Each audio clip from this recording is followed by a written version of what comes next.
Hello again. Welcome back. This is vlog number 2. I wanted to talk a little bit today about making the Andrew Elijah Show. I never know if I should record while looking at myself on the camera or not. I feel like they both have their perks. I have this cardboard cutout that I put over my screen when I do recording, and I don't want to always see myself talking. But I think, I don't know. It's kind of nice to see myself. You can see me. I wanted to talk today about how I make the Andrew Elijah Show. So I wanted to show you a little behind the scenes of compositing together different shots, the way different things are built and structured, and do a sort of how-to or micro how-to, just a glimpse under the curtain. The man behind the, what's the Wizard of Oz quote? Pay no attention to the man behind the curtain, or whatever it is. Okay, so here we are with a shot of Andrew on, oh, no. Oh shit, okay. Okay, we are going to start our screen recording on the computer. So, screen recording on the laptop starting in 3, 2, 1, blast off. Okay, so here we are in the Dream Train with Andrew Elijah sitting on the train there. Here I am in After Effects. After Effects is the program that I use to composite a lot of my shots. I experimented with linking Premiere and After Effects for the first time with episode 2. It's something that I'd wanted to try, but I just put off, and I really liked it. Normally I export all of my animated, composited animations from After Effects, and then I stitch them together in Premiere. But Premiere allows you to do a linking thing where compositions in Premiere stay actively linked to After Effects files, so that any compositing you do in After Effects in a sequence there automatically is a clip in your Premiere editor. So I did that for the first time with this. I really liked it. It shortened the workflow. And so here we are in After Effects, where I would have been compositing together the shot of Andrew on the Dream Train, me on the Dream Train, us on the Dream Train. This is 2 shots. This is the animation itself. So here's just the animation, right, without me in it. This was built in Blender. Blender is the software that I use for all of my 3D modeling needs. Blender is a 3D modeling software. It's free. It's a beautiful community of people who work in it. It's also very easy to learn by just diving into YouTube tutorials. I taught myself a couple years ago through that route. This is a 3D model that I built off of reference images from trains that I found inspiring. If we exit our rendered view here, you can see that this is a 3D model. And all of this is a space, essentially, a digital space, the matrix, the Dreamiverse inside our digital landscape that was built by me. And there's something so magical about making places for my performing, acting self to live inside of that have their own universe to them, that the shot that I would have used for the show, there's an infinite number of other shots built just into the structure of the space itself. And so here's my train. This is the train itself. The landscape was done separately, but all of this is the model that I used to make the train. And each of these little spots are sort of beautiful. I could duck in over here and go for a render. And here we are, sitting where the beautiful light cascades in the window. Each of these components in this scene are a object unto themselves. We call them a mesh in 3D modeling. And they're built out of vertices, which are points of math in 3D space. So this cushion has all of these vertices that, once they're laid out together, form a shape or a skin that is wrapped around these vertices. And each of the things in this scene are built out of these vertices and the mesh formed from these vertices. So our handle here has meshes that compose the edge of its curve, but if I were to move these, it would change the shape of my handle. And I'm using a mirror modifier that allows me to build one of these railings, or handholds, or whatever we're calling them, and all of the other handholds are the same essential math. And so as I change one of them, they all change. And that's a trick that I've used in a number of places. It makes your job easier of building something, but it also takes up less memory in the computer. So you have one instance of an object, and then there's multiple instances of that math used other places, so it doesn't have to hold the memory of that math in multiple locations, essentially. So our train is built out of these meshes, and this is the space of the dream train. I just find it so enchanting that I could just navigate over to any location that I find captivating and go for a render. And suddenly, here we are inside this train, looking out at these windows, looking at the light cascading in, captivated by some moment of nuance where the light bounces off the edge of this metal bar in some transcendent way. And to me, it really feels like building worlds and living inside of worlds that exist inside the dream computer, whatever this wild technology is that we're all developing. It's pretty profound, honestly. So that's the first step, is building a 3D model in Blender and creating spaces that I find magical and that resonate for me and that speak to the plot and narrative devices I need for the episode. So once I've got that, I have either render out a still image of that, or I render out a animation. So for this one, there are objects that are passing by the window, things that are creating shadow as they pass through the space. And there's also a little bit of handheld motion to the camera, a wobble that gives a sense of motion. So this one would have been an animation that I rendered out. And those get rendered out as PNG sequences. So a list of images from 0 to whatever in a folder. And in After Effects, I run those together to create a video sequence. So once that animation is complete, then in After Effects, I can start to composite that with other elements, either other animated elements or with myself captured on green screen. So the next step in this process is to put myself into the dreamscape. And I do that by recording myself on green screen. I have a room in my apartment that is my studio. My studio has a 10-foot long green screen that covers the floor and the walls. That is my portal into another dimension. It's sort of magical to live with a green screen. It feels like there's a place in my house that is a portal through the looking glass, or that doorway in Howl's Moving Castle that constantly shifts to another dimension, depending on where you open it to. It's this place where the green becomes an energy of depth that I can move through into this other world. And once I get into the green screen, it feels like I'm transported into wherever my mind can take me. This performance of me sitting on the cushion was captured on green screen. So if we go to that video, we can see that it is me. Hi, sort of caught me off guard. This is the dream train. It travels all over the place. I'm not really sure who built it. Maybe it built itself. I attempt in the moment to set up the lights in a way that are realistic for the way that the lighting is shot in the scene. We can see that this shot of the train has the lights right behind me.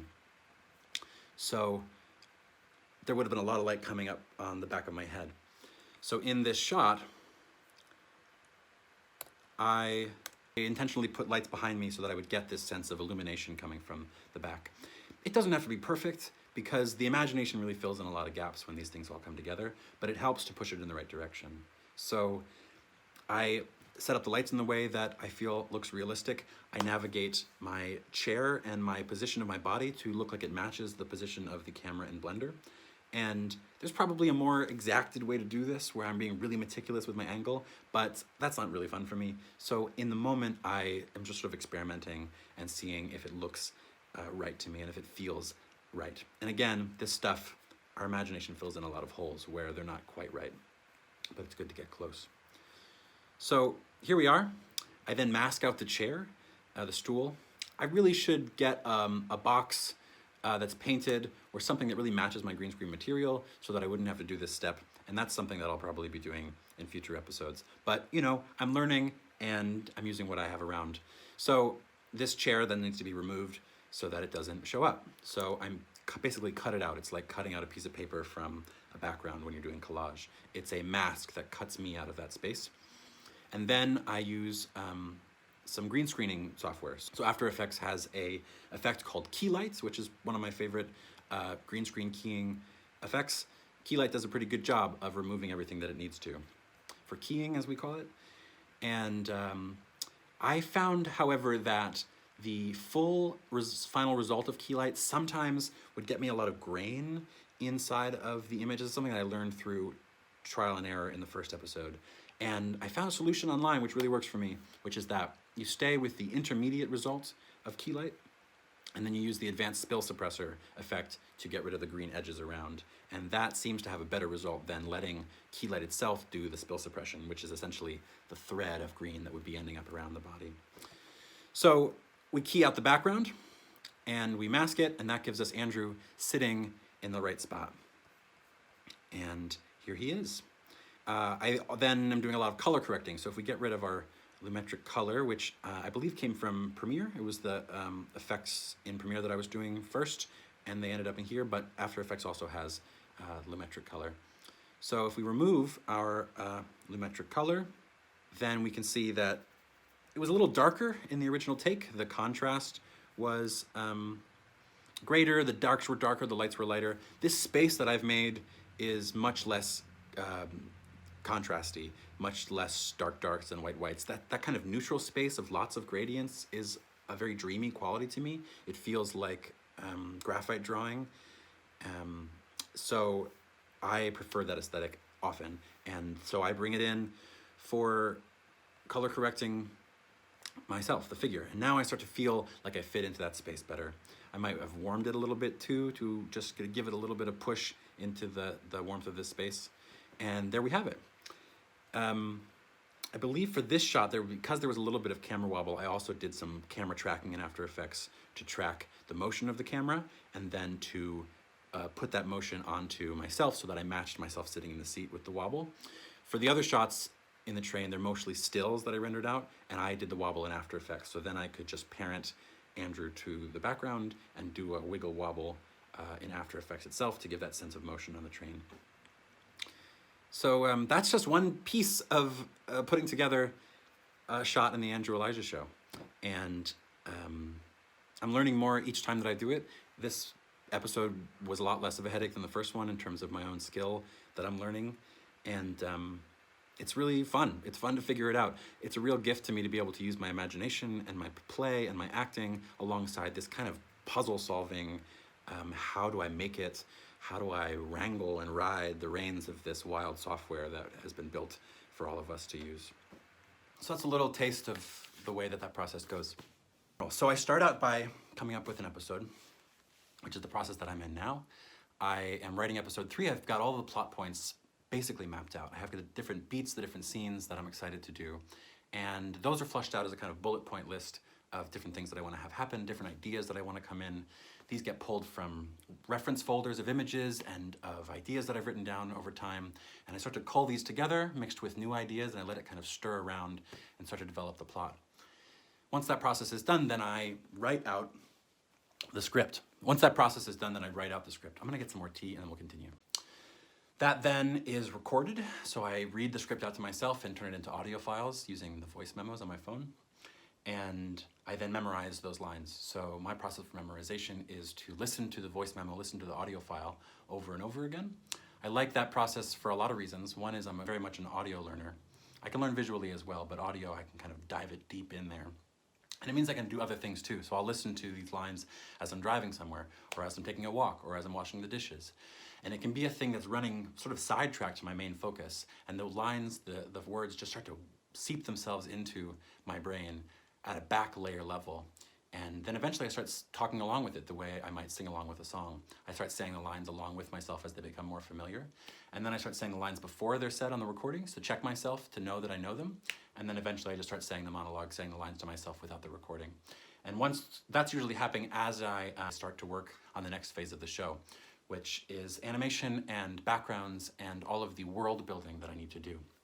So for this episode 3, I have a good sense of what the first scene is going to be. So I know I'll need certain kinds of imagery, I'll need certain kinds of backgrounds and spaces, and so then I can go into Blender or other softwares and other techniques that I use to make things, and I can start to build all the things that I need.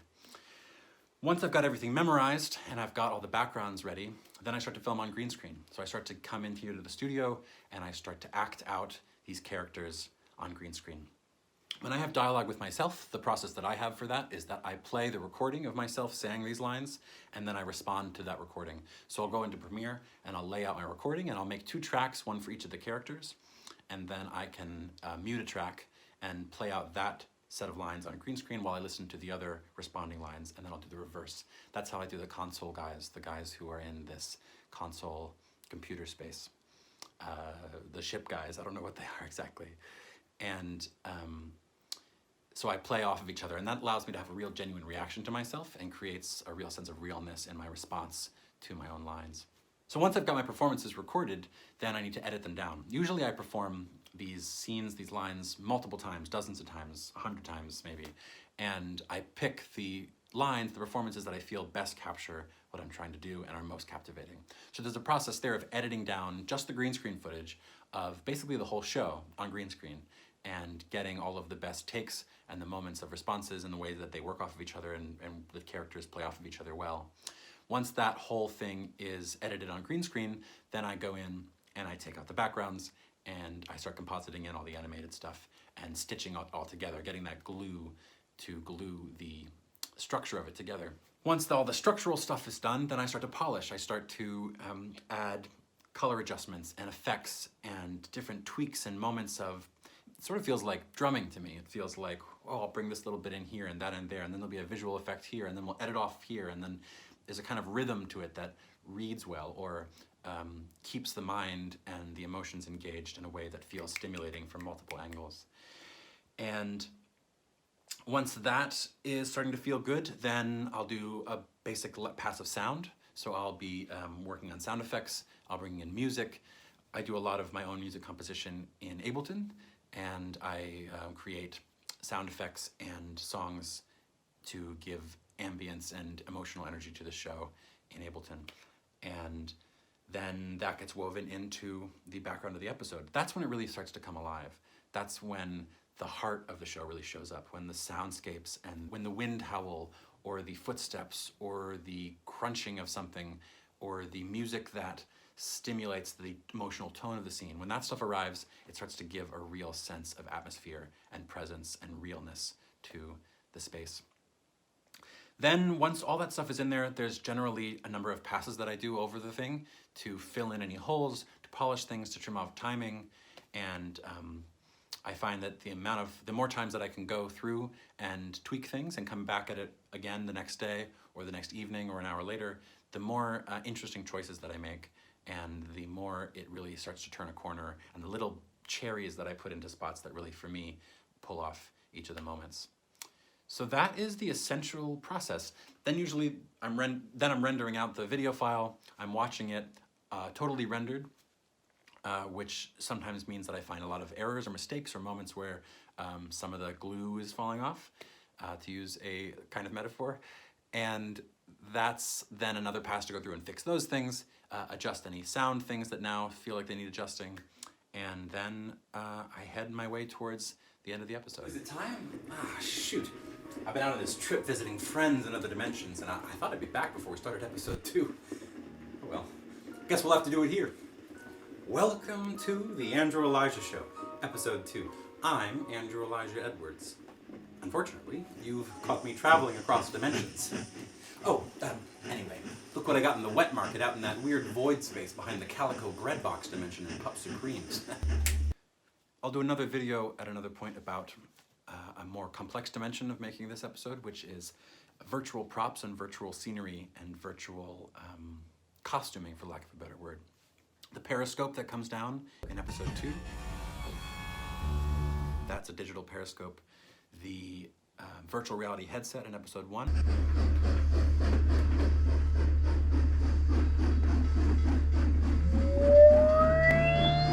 That's virtual. The wrenches that Sarah Cody is using in episode 2.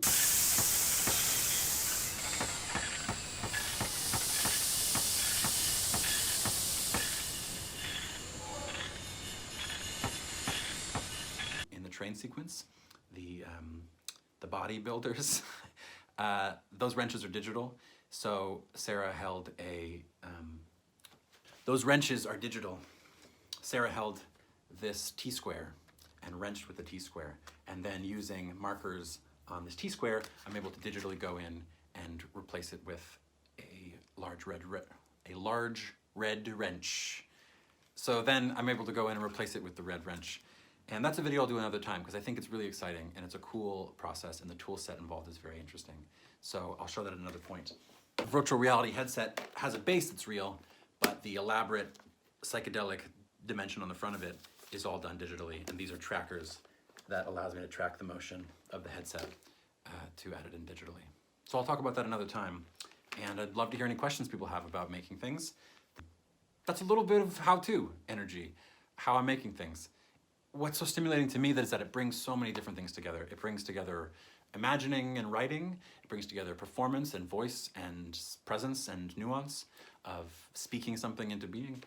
It brings together this digital insect hive of creative energy, of stitching and gluing together different digital composites and digital scenery and digital props into a whole. It brings together the musical component of writing music for the episode. There's so many things that come into it that really stimulate me in different directions, and I just really find that process pretty captivating. So I'd love to hear any questions people have about how something was done, or anything people have about how things are made. Even questions about how can I do this, or if people want to make things like this. Even questions about how to do X, Y, and Z. I've learned a lot of things over this process and over my lifetime doing this stuff. So if anybody is working in their own creative process and wants to ask questions about how something was done, or how to get help on something they're trying to do, I'd love to hear that kind of stuff also. So that's me. This is a vlog too. And I love all of you, and I will see you all soon as I get cooking on episode 3. Bye.